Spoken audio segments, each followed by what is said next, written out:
Nakikita kong idea na para bang lagi tayong sort of may pattern. Meron ka dapat reference.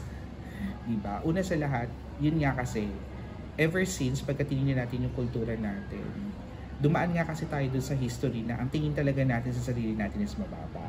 Yun yung number one. Number two, sino ba yung madalas na ipinapattern natin o pinanggagalingan ng magaling? In terms of the popular culture, diba? It's always on the West. For example, magaling bumilit, it's Mariah Carey. Pero hindi lang naman si Mariah Carey na kilalang bansa o may magaling na singer, isang kilalang bansa ang kinikilala na mayroong ganoong magandang boses. It's Mariah Carey. Bakit? Kasi pagka tinignan nyo, saan ba siya sumikat sa Amerika? Alam naman natin ang supremacy ng Amerika. So dahil doon, pagka tinignan nyo mabuti, kahit naman saan nating ng bahagi ng daigdig, diba? It's always like big deal when you say you compared it to America. So kaya lagi natin yung pinapattern na gano'n. Kasi tinitingnan natin na supreme yun. Pero tama yung sinasabi nyo kanina na dapat naman talaga tingnan natin ang sarili natin as, you know, as itself na magaling. Pero kasi, kailangan kasi natin usually kumukuha kasi tayo ng basis. Anong basis mo na magaling ka? Diba? Halimbawa ako, pwede naman akong sabihin halimbawa ng nanay ko na magaling akong kumanta. Magaling ako. Pero anong basis mo para sabihin mo magaling kumanta? May ganun kang kinakailangang reference. At syempre, kung mag-reference kasi, yung kukunin mo, yung sikat. Yung merong angat na lahi na sa history, parang ganito yung na-prove nila.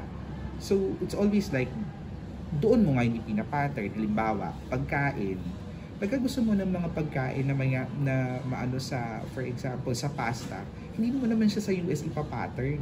Di ba pinapattern mo siya with Italy? Because doon sa well-known, di ba? Pero ganoon din naman ng ibang mga bansa, when they are cooking, sometimes like merong mga areas wherein pinapattern nila doon sa basis ng Asia. So, kaya may ganoon, tingin ko, for me, that's not a big deal. Kasi humahanap tayo ng parang anong tawag mo doon, yun nga, reference at saka nakalimutan ko yung term doon yung kumukuha ka ng reference at saka ng pagpapatunay na talagang magaling ka nga kasi nga ito nga yung mga basis mo ng matalino, ng magaling. I think yun yung take ko doon. Hindi na-clarify ba sa inyo? No.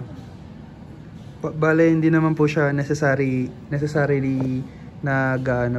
nag-i-imply po ng colonial mentality if may reference. Hindi necessarily.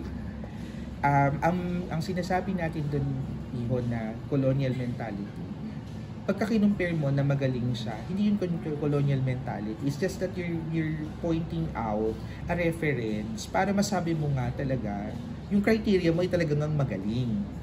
Pero ang sinasabi natin colonial mentality, when you look at kahit na magaling itong isang to, kinumpara mo sa kanya, you will still choose Mariah Carey. Kahit nakitang-kita mo na angat na yung lahi mo, si Mariah Carey pa din. So, ibang case yon, no? Compared with, ay magaling siya, kamukha yung galing niya ni Mariah Carey. Okay yun. I mean, kasi pinapattern mo dun sa galing niya. Pero, kung pagka pinagsama mo na yung dalawa, mas pinili mo pa rin itong isa, although angat na yung isa, that's already colonial mentality. Kasi mas pumipili na mas umaangat ng criteria doon. Hindi dahil sa galing because Mariah Carey came from US. So that's already sinocentrism. Because we look at US as supreme than your race, di ba? So I think it's more of, I think yun Okay po. Pwede ba last na po? Last na lang. Go lang. Ano po? Kasi like, yung po sabi niya po, parang may kabaliktaran din naman po and we think pa rin po siya, colonial mentality. Yung overly proud naman po. Parang kinocompensate po nila yon pero siguro tingin po